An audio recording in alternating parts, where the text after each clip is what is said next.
Hello, welcome to PDC. My name's Daniel Wang, and I'm a senior developer on the Windows Azure team. Also helping out today will be Stefan Schakow and Tom Hanrahan of the Open Source Labs. So Stefan's of the ASP.NET teams, and Tom Hanrahan is from the Microsoft Open Source Labs. Oops, so where's the clicker here? Okay. So what's this talk about? This talk is going to talk about Windows Azure, which is the lowest layer of the whole Azure platform.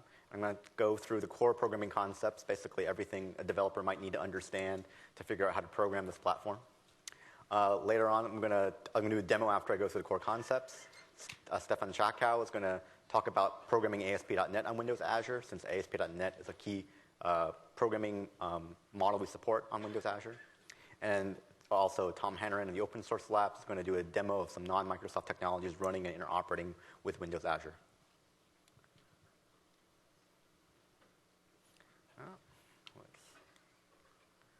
Okay. So some of you may have seen some of the more deep dives of the storage and fabric components.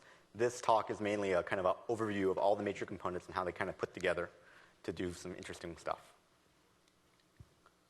So to start out, I want to kind of step back and try to remind people like why we need a new programming model, if anything at all. And basically, it's because of hardware, right? So on the desktop, you're used to programming systems that kind of fail very infrequently, and when they do fail, they fail catastrophically. So as a developer, when you're running your application, there's nothing you really can do when there's a hardware failure. It's not your job. Like when the disk drive fails on a user machine, the Word's not supposed to recover it. It's not something an application developer worries about on a desktop. However, in the cloud, because a cloud hardware is basically a collection of a lot of commodity components, these components fail frequently, though the likelihood of them all failing simultaneously is low. So basically, in the cloud, you have a failure model where individual component failures are frequent, but total system failure is infrequent. So as a developer for the cloud these days, you have to actually write logic to deal with a disk failure. And usually you do that by mirroring your data and failing over to a replica when that occurs. And writing that kind of logic is what today every developer has to do in the cloud. It's not something you would like to do in the cloud. And in fact, it's such a generic thing that on Windows Azure, we can make that task kind of be pushed away into the operating system, to the Azure layer. Another thing you need to kind of consider is the scalability models of these two different platforms. On a desktop, you have very limited ability to scale, so you're typically concerned optimizing for single node performance. But in the cloud, you have pretty much unlimited ability to scale. There are some limits, but it's pretty much unlimited compared to the desktop. And in that scenario, you have to kind of design for scale out. You have to kind of design your application, take advantage of the unlimited scale, and architect it for that. So that kind of leads into Windows Azure. So what's really Windows Azure? Windows Azure is a set of core technologies designed to make programming scalable and unreliable hardware very easy. It provides a lot of features that mask the common sources of failures. We also support a programming model that makes scalability easy. And we provide programming tools and interfaces that are familiar to most desktop developers or enterprise developers, so the programming environment is familiar, even though some of the things you have to adjust to. We do introduce new concepts, unfortunately, to fit the new cloud model and take into account the changes. So I'm going to start out with kind of a high-level summary that kind of summarizes all the new concepts that we're introducing and kind of make an analogy to some desktop concepts you may be familiar with. So on a desktop, you have an exe, which is the thing you give to the OS to run your application. In the Windows Azure model, we have what we call a service package, which is basically a collection of bits that you've constructed as part of your development process that you can submit to the service and it will run. In addition, people who are managed developers are used to what is called an app config, which is a deployment time text file you can put next to your application to change parameters of your application without recompiling. Likewise, in Windows Azure, we have something called a service configuration, which gives you the ability to change parameters of your service without having to re-upload your package or redeploy. In the desktop world, we also have manifests, which usually talk about component dependencies and kind of communicate some information to the system about what it needs from the system. And it's kind of design time or compile time concept that you think about it when you're building your app. Likewise, in Windows Azure, we have something called a service definition, which defines your dependencies to the system, what components you need for your application to run, and it's something you kind of think about at design time or compile time. Also, when you build a desktop application, you typically decompose it into a bunch of DLLs. In the service world, we have the notion of a component of a service, which is called a service role. When you build DLLs, the component you're building may adhere to a particular constrained programming model. So if you're a WinForms developer, you have all these WinForm APIs available to you when you're building a WinForms control. If you're a Windows service developer, you have a kind of limited set of APIs that don't, for example, have GUI controls because it doesn't make sense for a service to have a GUI. Likewise, in the Windows Azure model, we have kind of customized programming models for various scenarios. We have a web role, which basically hosts websites and is kind of like a web UI or the UI for your service. And we also have a worker role, which is very much like a Windows service, kind of a background process for doing tasks that don't need a UI in particular. And of course, on a desktop, you have access to a lot of local data stores where you store all of your applications' persistent data. And in Windows Azure, we have a whole set of internet data stores available to you. Okay. So I'm not going to talk too much about XCs and service packages because there's not much to say. They're just the thing you construct that you upload to the cloud. But I want to talk a little more about service definitions and service configurations. So service definitions, again, are kind of this architectural component that you have to think about when you're building your application. And they define basically the kinds of roles you can support and the static configuration of a role. For example, in the web role, it defines what ports it's listening to, whether it needs HTTP or HTTPS. It also defines the set of configuration settings a role will allow you to change. And in general, defines a contract with the role with its environment. So in parallel with the service definition are service configurations. And service configurations are more like runtime components. They define values of properties that you can update for a running system. And the beauty of the service configurations is you can make these changes without having to redeploy your application. And the important things you can tweak in a service configuration are configuration parameters and, most importantly, the number of running instances. So the number of running instances is not something you kind of define at your kind of compile time or your design time. It's something you can change at runtime. So I want to dive a bit more into the web role now. The web role is basically you've seen, it's a role that has the ability to talk to our storage service. It also accepts requests, either HTTP or HTTPS, load balanced from the public internet. It can make outgoing requests to the public internet. And it's basically, you can think of as a web farm that hosts websites. In particular, for the CTP, the web role is going to host websites using the IIS-7 hosted web core. It hosts ASP.NET, and it provides XML-based configuration for IIS-7 parameters. It's running the integrated managed pipeline. We also support SSL. And importantly for the CTP is that the ASP.NET and managed code running in the web role is restricted with our Windows Azure code access security policy. It's a kind of variation of medium trust. To those people who are familiar with shared web hosting models, will be familiar with this also. I'm not going to talk too much detail about the code access security policy. It's documented in the SDK documentation. It's pretty much a kind of the obvious policy you would expect to see in a shared hosting environment. So we also have the worker role, and again, it's like the kind of service or non-GUI facing part of your service. It doesn't have any inbound network connection, so the only way it communicates with the world is through our storage service. It can also make outgoing connections to the public internet, and it also has the restriction that you're running under the Windows Azure code access security policy. So both the roles, the worker role and the web role, have access to what we call the service runtime API. And it's basically the kind of smallest API we could imagine that will let you read configuration setting values, write messages to logging streams. And the logging interface is pretty simple these days. It's basically, I like to call it printf on plumbing.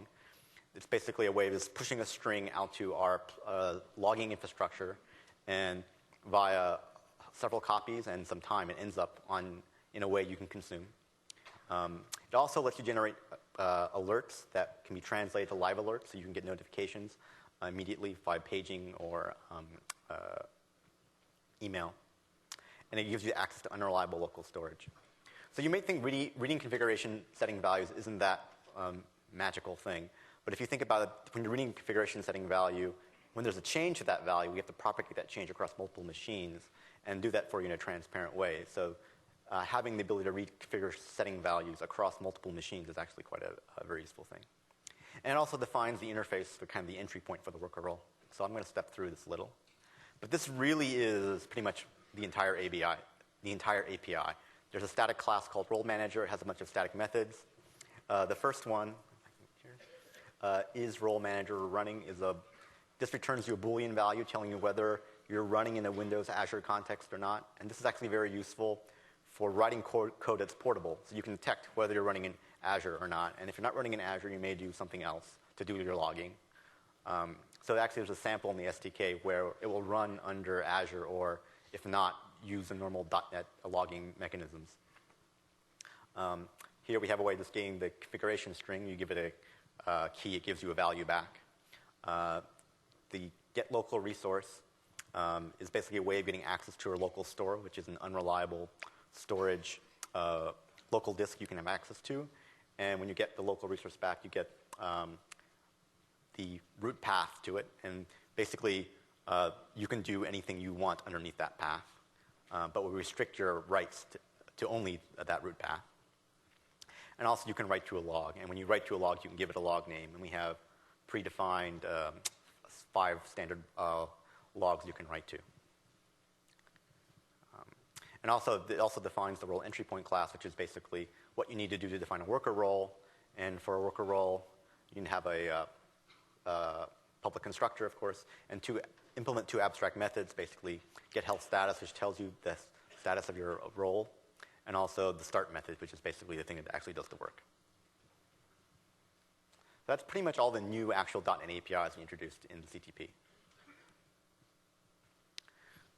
So I want to now kind of talk kind of quickly and give you an overview of the storage mechanisms we provide. I'm sure some of you have seen Brad Calder's and Pablo Castro's talk. They're very good, more deep dives into the storage area, but I want to give people an overview of how you use storage in combination with our worker roles. So we have what we call blobs, which are basically a way of storing large amounts of data. Tables, which are a structured store, and table is basically a collection of entities, which entities are a set of properties. We have queues, and queues provide a way of communicating in a reliable way between roles. So this is kind of conceptually how the blobs are constructed. When you get your storage account, an account contains a set of containers. Each container can contain a set of blobs. Some blobs, particularly large blobs bigger than 64 megabytes, are broken up into blocks. And these are kind of the key concepts that you have to kind of understand and deal with when you're working with our APIs. For the queue, there's some kind of a similar structure where we have a top-level count, which defines a namespace. Within that namespace, you can have a different set of queues. And within the queues, you have a bunch of messages. And the messages basically are blobs of text. They're limited to 8K for the CTP. And for tables, we have the same structure again, where we have an account. And within that account, there are a bunch of tables that are scoped to the account. And for every table, we have a bunch of entities. Those entities are basically key-value pair mappings. The one thing I want to point about tables is that for every table, there's a well-defined partition key. And the partition key takes your data and divides it up into logical partitions. And all entities in the table with the same key value live in that same partition. I don't want to go into too much detail, but this partitioning scheme you need to consider very carefully if you want to make sure your data scales across. So that I don't want to go into you can spend an entire talk talking about how to partition tables. In fact, Pablo in Aranjan's talks is basically about that. But here's some pointers, some other talks if you really want to get a deep dive of how you should use our storage system effectively in a scalable way. Oops, wrong way. With that, I just want to kind of jump into a quick demo.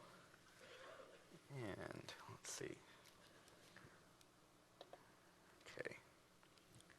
So I'm going to show you yet another photo sharing service.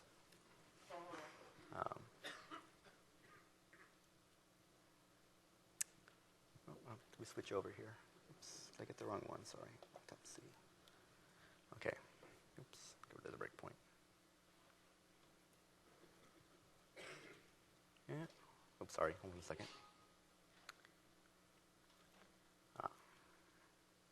Wrong demo.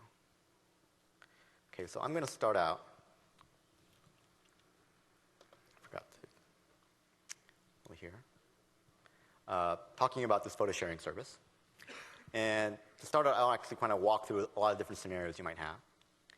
And the architecture of the service is basically this. We have a web role, a worker role, talking to the public internet through the storage service.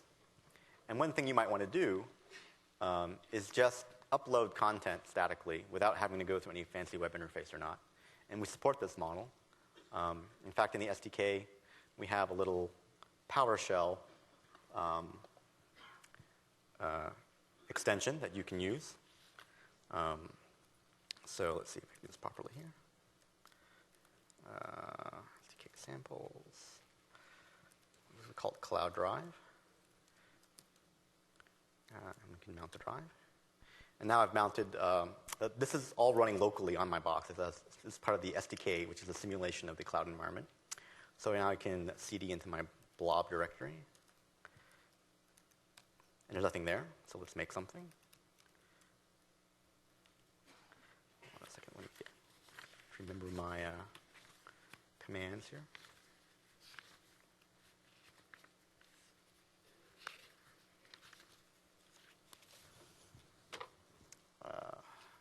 Okay. And now I've created a container of photos. And containers by default are private, so you cannot access them publicly. So what I'm going to do now is I'm going to make the container public. So I can do that by using get item blob photos set to public. Okay, and now I'm going to copy some local photos. Star.jpg into my blob. And now if I CD to my blob, I do a deer, and I have some photos there. And the photos have various properties. So for example, I can item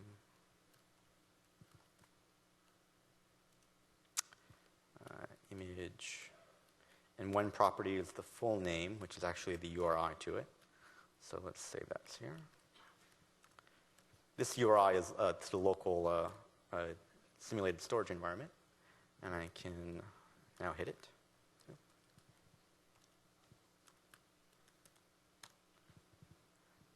And there we go. So this is kind of a scenario where I've uploaded photos using our Cloud Drive extension to our public storage, our public blob storage, and these public blobs can be served out as normal URIs through a browser. And in addition, the blob store supports other protocols. So in particular, this is a container. And one operation on a container that I can do is I can list the contents of a container. This gives me back XML. So it's just HTTP over XML. And it takes various things, so I can max other parameters here, so I can trim it down to 1. So the protocol we support in the storage is basically, as I referred to, a plain old XML over HTTP. It's designed to be as simple as possible to manipulate. In fact, it's simple enough you can do some basic scripting in the PowerShell itself. So let me go to the script editor here. So basically, this is just a simple script that makes that same request I did manually in PowerShell and takes the reply and constructs an XML blob. And of course, I see a bug here. But let me run it. And let's see. View edit.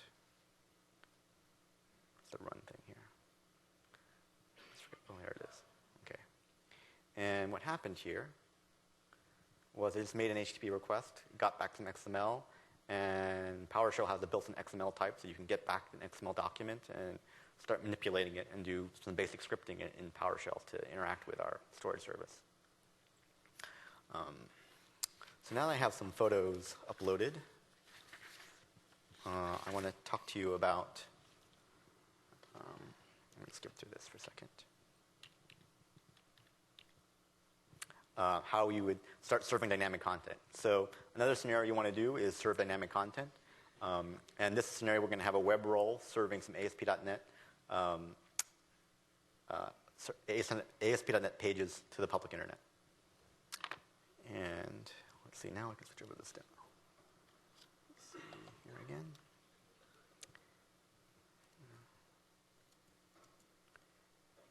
Okay. Now it won't throw because there's data there. Oops. Let's see. It's always the case the demo doesn't work. Okay. F5. Oops. Okay, so basically it just kind of takes what's in the store and kind of makes it a little bit prettier. And the way it works is, let's see, hold this a second.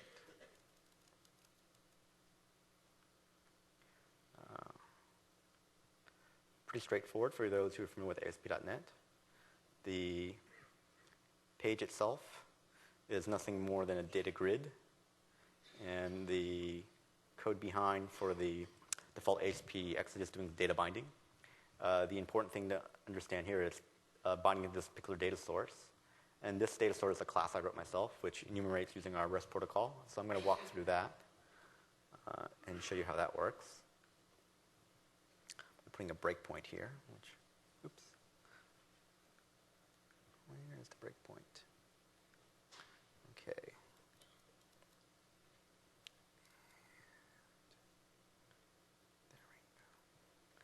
Hitting F5 here. This will break us in here.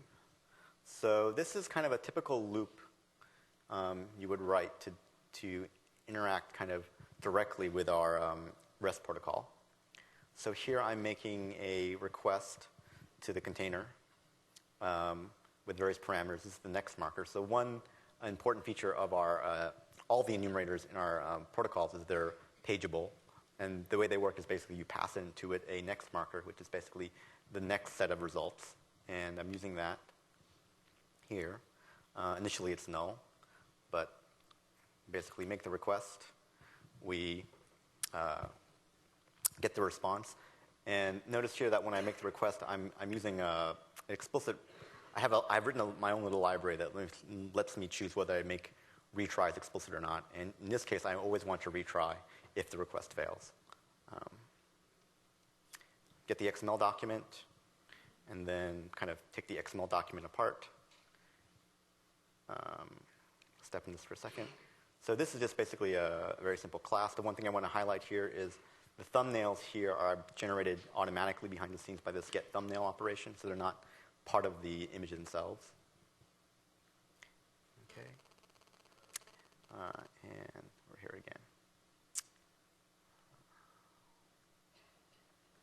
So that's kind of the basic demo of how the dynamic content stuff works. I think the two things I wanted to highlight here are basically in the cloud scenario, you have to kind of get used to the idea that things may fail. And when things fail, the most natural thing for you to do is try to retry.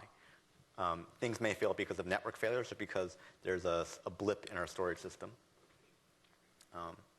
And because of that, we've kind of engineered the interfaces so that retry is very natural. Like, for example, the interface to the enumeration isn't kind of like an enumerator interface where you just say, give me the next mark, give me the next set of results. You actually give it a pointer into where you want the results to come from. So you can always retry from that point on. Okay. Now the next thing I want to show you here. Oops, okay, it's just for the benefit of the people reading the slides offline.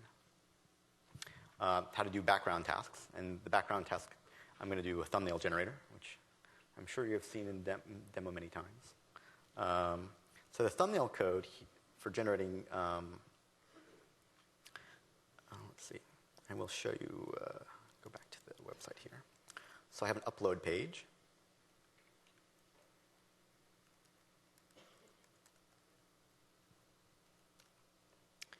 And I'm going to upload something. Let's pick this one here. And if I'm fast enough.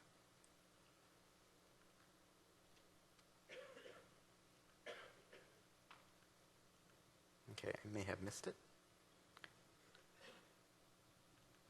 But basically, this is a worker role. Oops, sorry. Let's see. let me do this again, which is great since So basically there's an upload page here, and I can pick an image to upload. Let's pick this one here. And when I submit it, it'll get uploaded.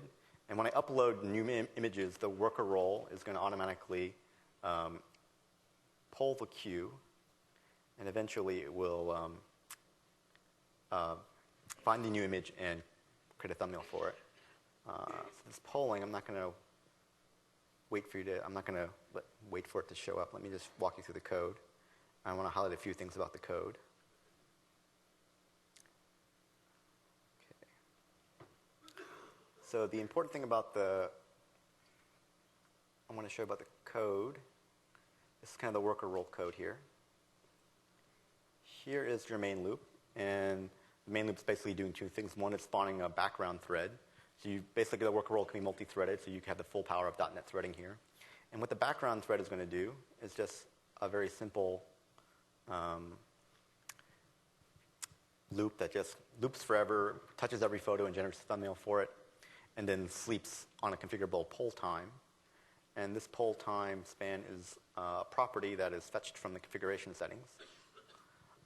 And we have this kind of background thread that kind of crawls all of the photos looking for thumbnails to refresh for two reasons. One, there may be an error in the front end, so even though you uploaded a photo, it may not have been able to enqueue the request to generate a thumbnail for it in time before it crashed, or because people just upload photos via PowerShell or some other mechanism. So you want to be able to just always have the thumbnails generated ahead of time.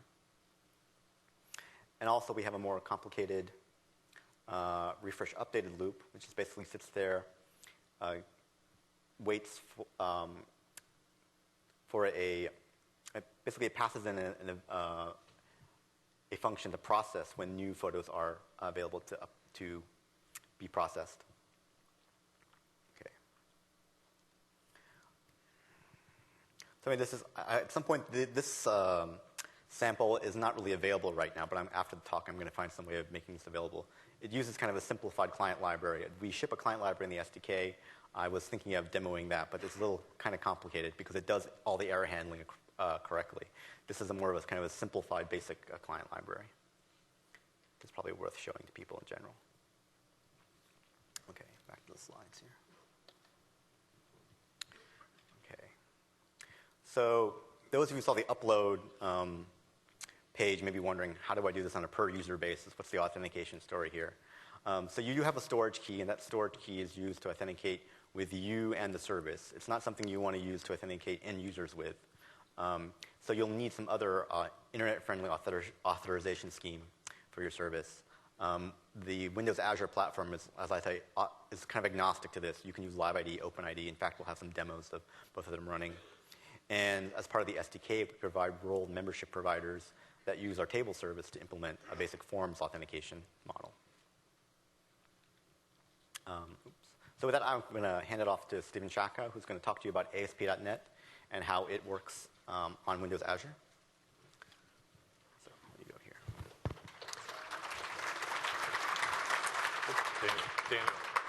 Daniel.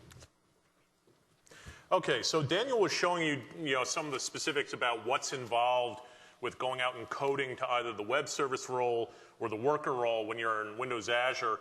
I just wanted to step back a bit and sort of look at things from the perspective of an ASP.NET developer. Because obviously, right, we have a web platform that's out there today, and there are a number of very common programming concepts when you write code to run on the web. And really the question is, okay, if I'm going to think about architecting for the cloud, what does that involve? Do I have to go out and rewrite all of my code? The answer is no, of course not. Do I have to go out and rewrite all of my web apps? And again, the answer is no, you certainly don't. So the general idea is that certainly for an ASP.NET app today, typically there are a couple of different places where all of you as developers get data that lives outside of the scope of the app domain, and you pull it into your web app and you do something with it. And of course, the most basic kind of operation is you do something with traditional file I/O. So maybe you're running an XML-based blog, the canonical photo album web application or something like that, and you're familiar with using file I/O and stream-based APIs. Another thing that you might be doing as developers, some of you may be using the provider-based app services that were introduced all the way back in ASP.NET 2.0. And of course, the advantage of using those kinds of services is that your application is abstracted away from the underlying data store. So somewhere in the presentation layer, you're coding against a feature API, maybe it's the membership class, maybe it's the profile provider, but at the end of the day, everything sort of up the stack really has no clue where the data is coming from. And then, of course, the most common thing for all of you as developers is that you have some kind of business logic layer or data access layer that, again, probably talks to a kind of data store. And even there with the release last year of the 2008 versions of VS and the .NET Framework, you also have Link, which gives you a more expressive way of interacting with those data stores. But the fundamental thing is that typically, other than file access, there's usually one or more levels of indirection between the core of your web application and where the data is actually stored.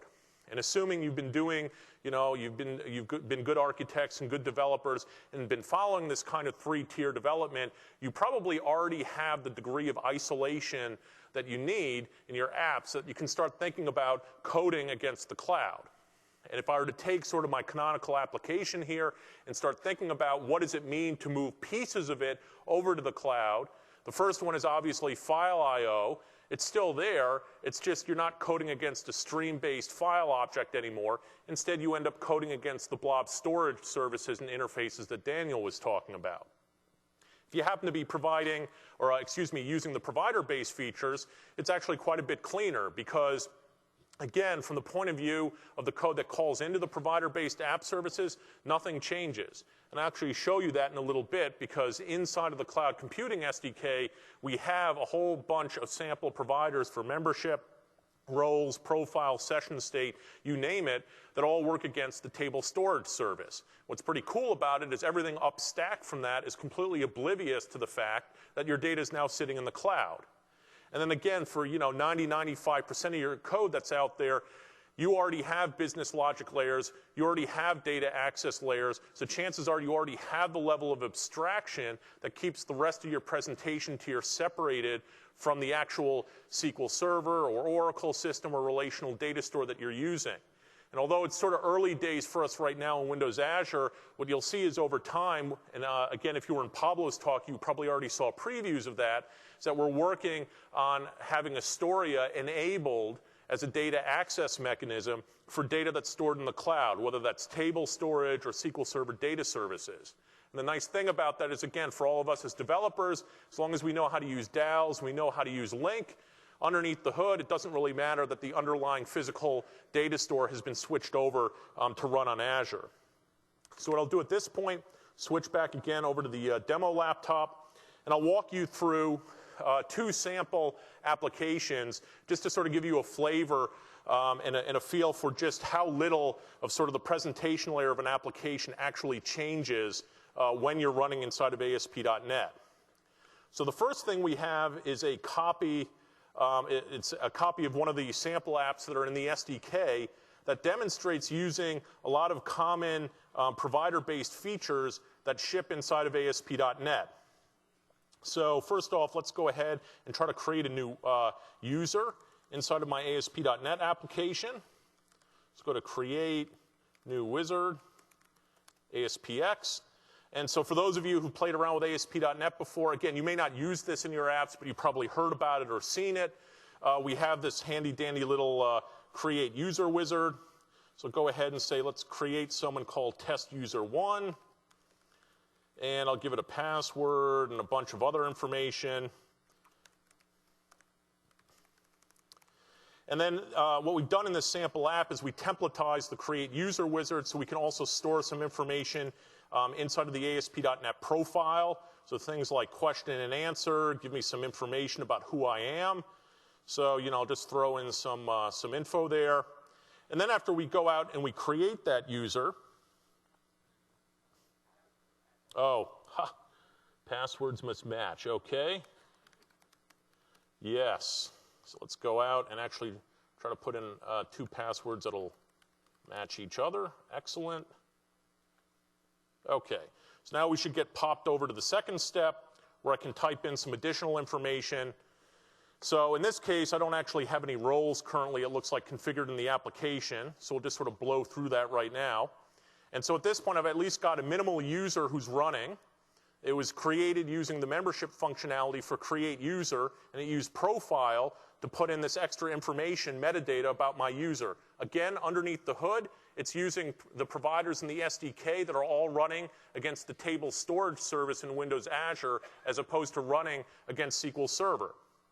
And then similarly, we can do things like come into Role Manager here and go out and add new roles, remove roles, stuff like that. So go out and add a new role. Another thing I can do is I can go out and I can manipulate session state. So we also have a sample session state provider that's in the SDK. So I'll give it a couple of different values here, key 1, 2, 3, give it another one, just with some more values. What's happening underneath the hood is each time I'm adding those session values in the page, I'm actually plumbed through into a custom session state provider that's actually running against the cloud. And so if we take a look at, first off, sort of the configuration of this application, you can see how we've configured the different provider-based services. So first off, for example, here's membership. You can see it pretty much looks like the same kind of configuration that you would get for a SQL-based membership application, except the only difference is we flipped ourselves over to using this custom provider type. And yet the rest of sort of the configuration here that we're saying for the provider, this looks almost exactly like the SQL one. So we actually, again, we have in the SDK a fully functioning authentication provider, has all the same settings, bells and whistles. It just happens to be running against the cloud. And then again, just as another example, we have session state running here. You can see that we flipped session state into a custom mode, and that allows us to point the session state feature at another alternative provider. Again, session state implemented on top of the Azure table storage services. And to give you an idea of what the code looks like and the code behind, just to sort of prove to you that, yes, it is possible to sort of architect an application with enough, I guess you would call it degrees of separation, that your web developers are sort of oblivious to the change. You can see here, right, there is not a stitch of table storage or blob storage code showing up here on the page. Right, I'm using my regular old session object intrinsics, I'm getting a value there, and then I'm iterating through the collection, and I'm writing out all the session data. So it's the exact same coding style. From the point of view of the web developer, nothing changes. And then similarly, if I were to sort of look at the code behind for the create new user wizard, there is a fair amount of code in it, but again, none of it has anything to do with the fact that I'm creating users and storing profile data inside of Windows Azure. Instead, it's just all a little bit of advanced programming concepts. For example, programmatically getting a hold of a profile and saving it, but that's standard ASP.NET code. And then similarly, going out and trying to fetch role information. In our case, we didn't happen to have any roles pre-primed in it, but getting it and then turning around and adding users to individual roles. So again, the programming APIs for the common ASP.NET features, they don't change a bit, even though we sort of slotted in underneath the hood a completely different storage layer. So that's just sort of an example of a basic application running.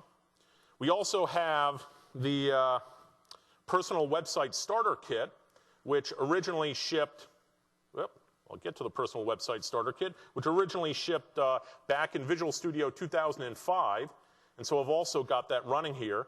So let's go ahead and fire that up. And what's pretty interesting about this is that, I mean, this is a starter kit that basically shipped, 3+ years ago.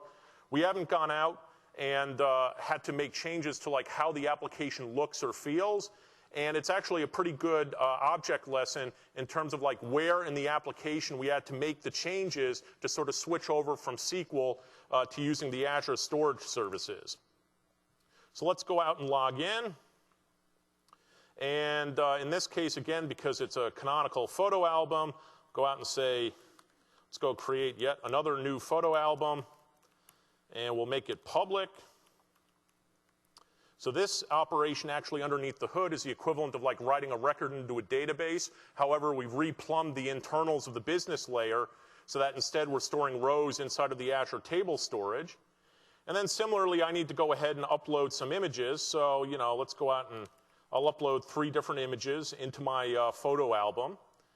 And again, all of this stuff is just running against a combination of both the table storage service and the blob storage service that's available inside of Azure. So we'll go ahead and create flower number 2 and pop in a third one.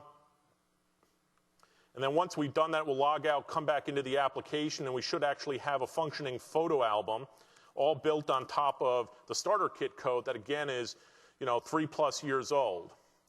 So, okay, we've got the photo album populated, and now you can see I can come into my app. Things are actually beginning to show up. I can actually come in and see the individual photos. You'll notice I've got sort of large versions of the photos, small versions of the photos that I can page back and forth through. I can actually do things like go out and see thumbnails. So again, a fully functioning application that underneath the hood we swapped out the underlying data store. So let's surf through a little bit of that and see actually what changed code-wise, what was necessary to sort of convert this app over. Because basically, unlike the little provider-based sample that's in the SDK, where admittedly, hey, if I'm only coding against the existing provider-based feature, Microsoft, can sort of do all the hard work and just swap things out for you. What happens here is there's a little bit more work that's needed on the part of the developer. So, for example, if we go to the album page and pull that up inside of the designer, this is the default sort of unauthenticated page that we saw there when we came into the home page of the site. And if I scroll down a bit, you'll see that we actually bound the data control to an object data source. So again, this is an existing data source control, a concept that's been around for years. And you'll see this is basically where the degrees of separation come into play. So we swapped out the Photo Manager business logic layer that shipped in the original starter kit and slotted in one that actually knows how to deal with table storage and blob storage.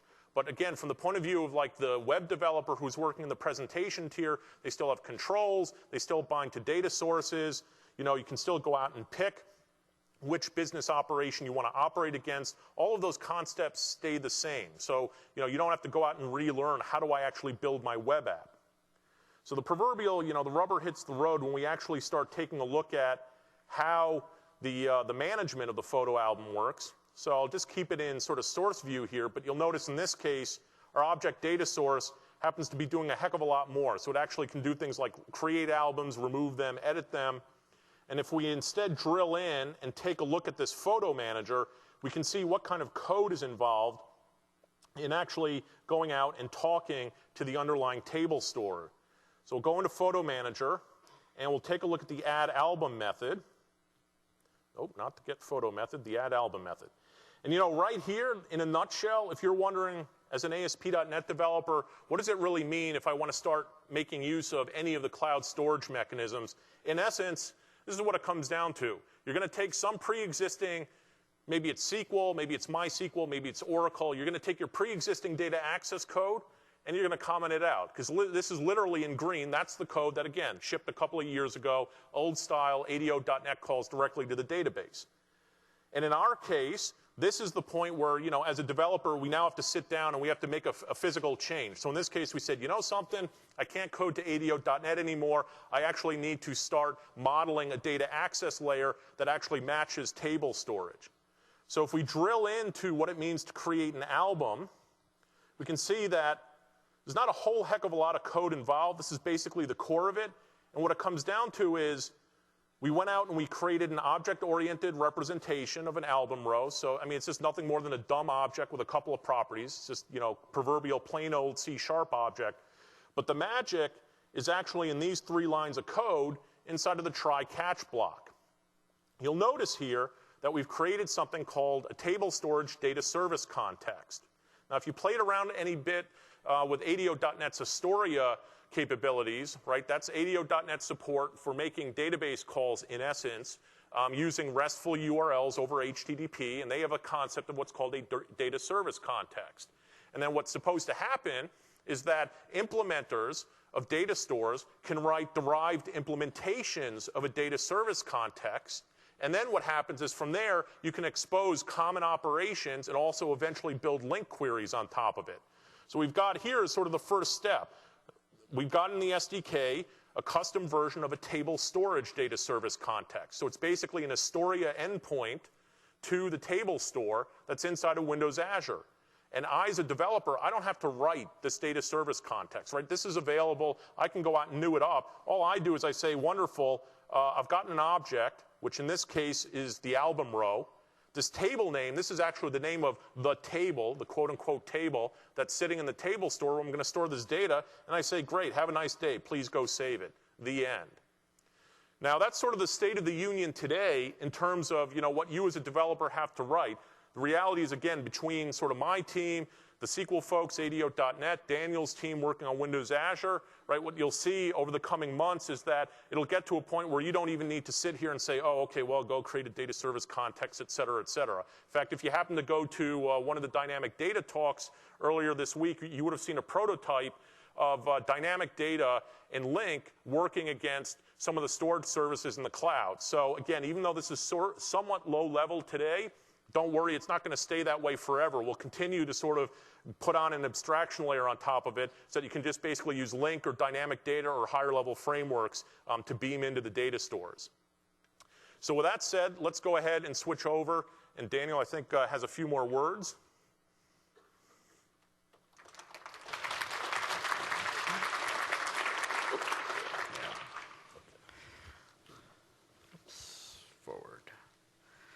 Okay. So I'm going to just want to talk a little before I hand it off to Tom Hanrahan.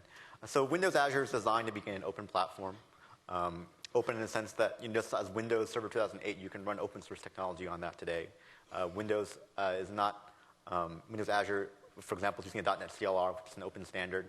And there are actually many non-Microsoft developed languages that run on the CLR. All the storage services are internet addressable, and you can access via REST APIs. These aren't complicated protocols. All the protocols are documented in the SDK, so it's very easy to write your own custom library if you don't like our own. And it's basically also agnostic to authentication identity. You're not tied into Live ID or any particular Microsoft identity service. You can use whatever you want. We support forms authentication, and if you don't like that, you can write your own provider. With that, I want to hand it off to Tom Hanrahan, who's going to talk about some non-Microsoft technologies running on Windows Azure.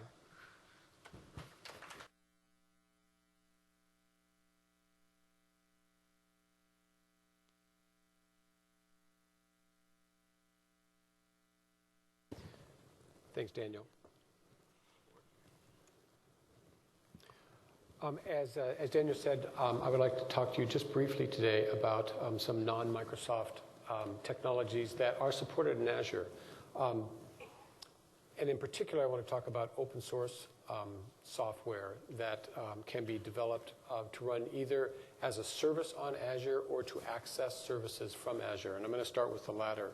What I have here is a demonstration of an open source solution running out on the public internet and accessing storage from Azure. I chose to pick an example of what we call a WIMP stack. That's a PHP application, a very popular PHP application gallery, running on top of MySQL, the IIS web server, and Windows.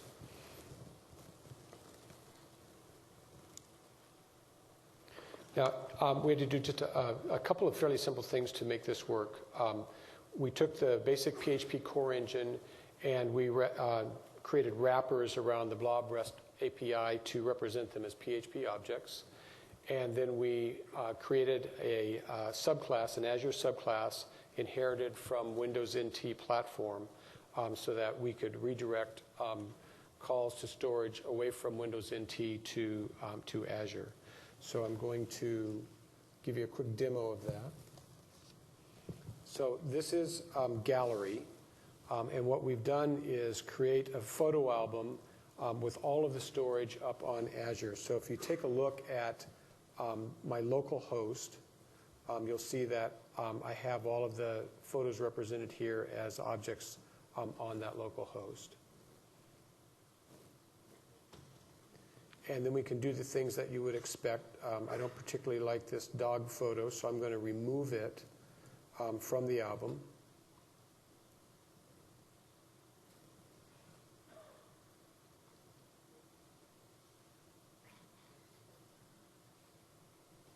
And it's gone from the album. And if I go and take a look at my local host running on the dev fabric, you'll see that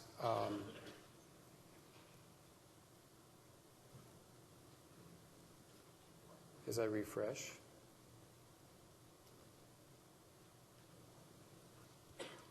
that image, in fact, has been removed from the local host.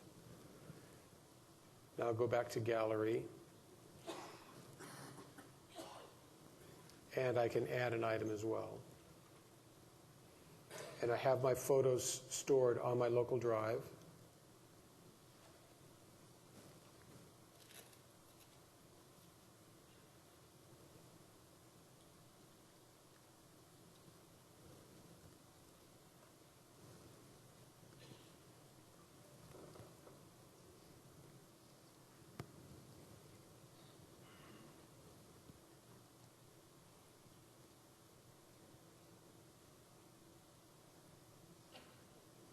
And I've added the photo. The number of lines of code that we had to write for the wrappers was about 800 lines of code. The number of lines of code we wrote for the subclass, the Azure subclass, was about 400 lines of code. So it was a fairly straightforward operation to make all of this work together. As I said, we can also have open source software running as services on Azure. And the next example I have is of just a demo blog, a blogging service that we've created to run on Azure. It was based on the blogengine.net.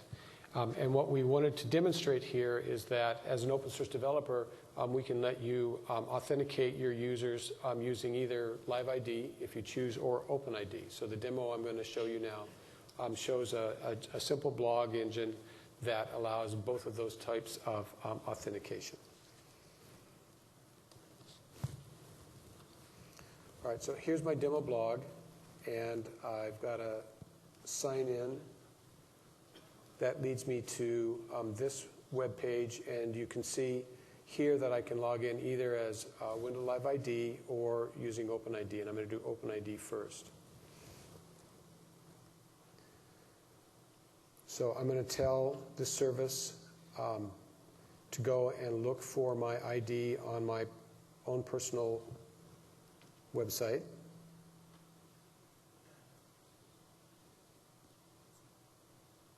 So the blog engine is redirecting me there.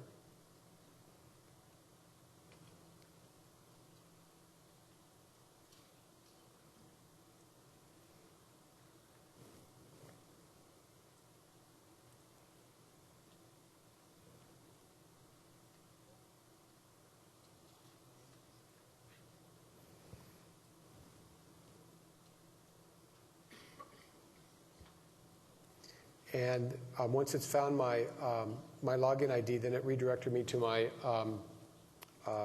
identity provider. So I'm going to enter my password.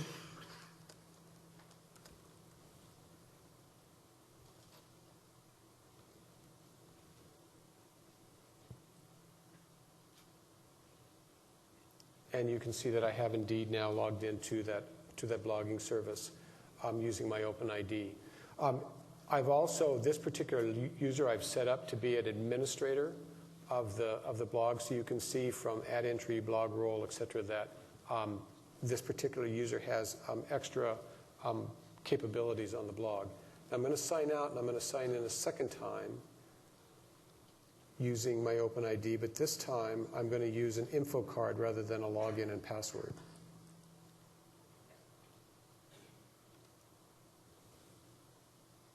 So I go through the same process.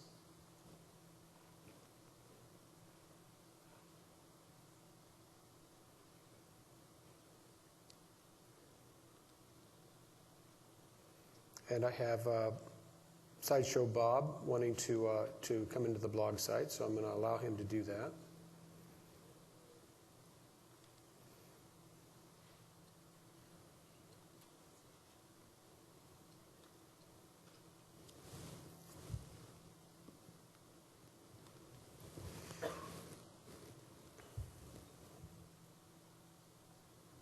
Oops.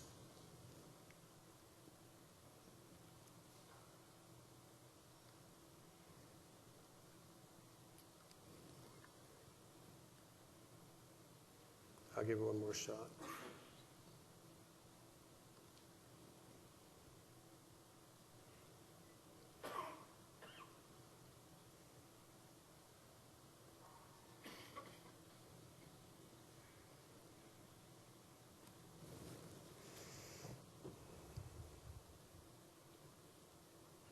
Well, I think my problem is I may have a slow wireless connection here.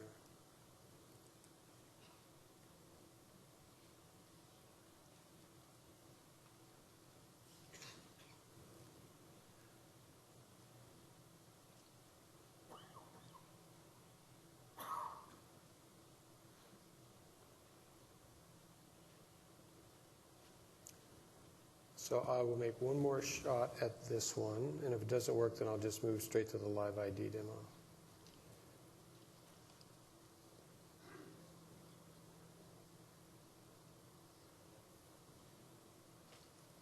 Okay, so in fact, I have now logged in as Sideshow Bob. You can tell that because I no longer have administrative privileges. That's not something we would typically give to Sideshow Bob. All right, and then just as a last demonstration, I want to show that we also have the ability from this particular log engine to log in using Live ID.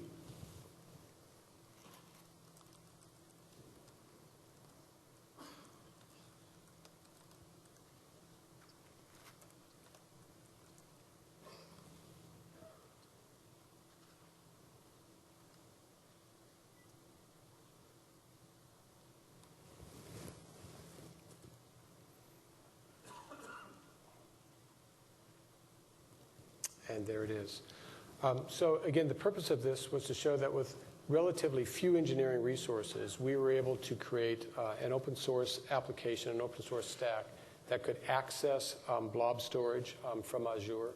And then we were also able to create an open source application running as a service on Azure, and even use the standard sorts of interfaces you would expect an open source developer to use, things like OpenID. So with that, I'd like to turn it back over to Dan.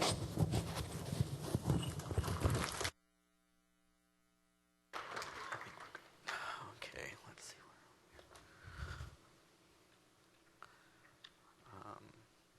So I just want to kind of sum up. There are like 3 major points I'd like you to walk away with. One, that Windows Azure is designed to be a reliable and scalable operating system for the cloud, and hides most faults from the developers, so you don't have to worry about managing storage and disk failures. It supports kind of a partitioned data model for really efficient scale-out systems. It provides a lot of familiar APIs for developers who are used to programming in ASP.NET or in the .NET stack in general. And it's designed to be an open platform. All sorts of software run on top of it, just not Microsoft software. So with the call to action, I'd like you to go to windowsazure.com and download the SDK and play with it. And there's a lot of documentation and white papers also available there. There are a lot of other Windows Azure sessions that go into more detail on some of the topics, in particular storage. So if you missed them, you should view them online. And in general, there's some evals and recording, and this is sessions being recorded. So please fill out your email, eval.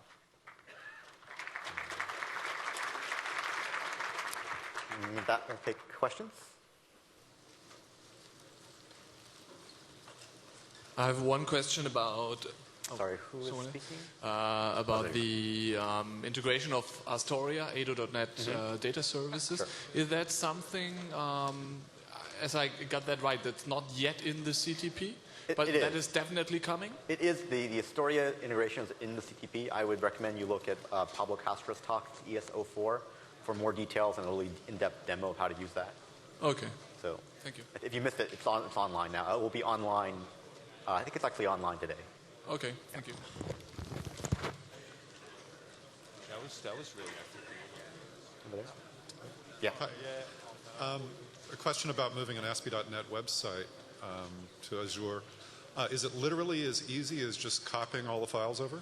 Or do you have to do other configuration? Are there other config file changes that you have to do? Yeah, so there was some configuration that Stefan wasn't showing in there, but primarily if you just have surfing up static content and aren't really dependent on your storage layer too much, it is really as easy as copying over.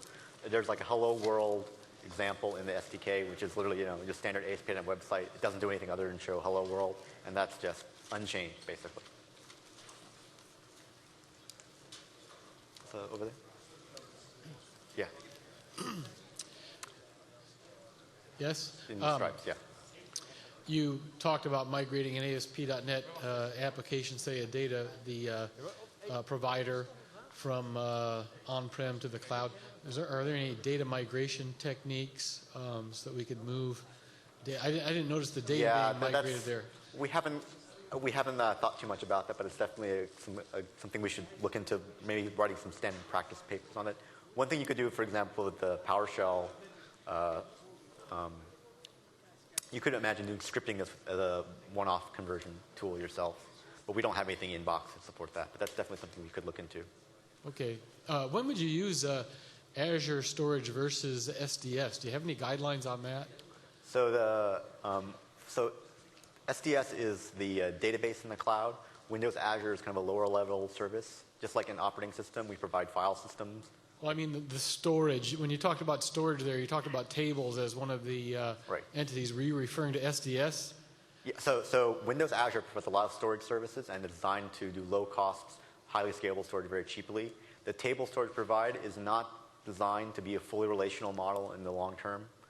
So right now we don't support joins, and we may never support joins, while SDS is going to support joins and other richer database-like functionality.